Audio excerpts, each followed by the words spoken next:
Hello everyone. Welcome back to my channel. Want to do this trend?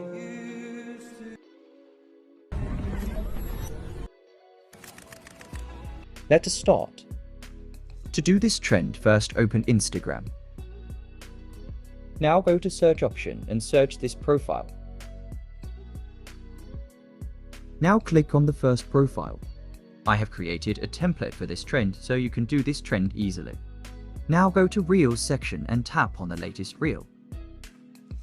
Now click on Use Template and then click on Add Media.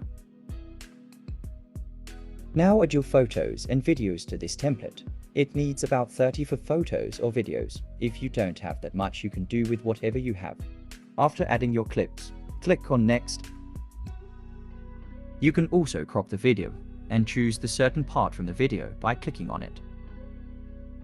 You can do this for all videos. Now after adjusting all your clips, click on Next. If you want a text, you can add from text option and then click on Next. And now you're ready to share. Thanks for watching.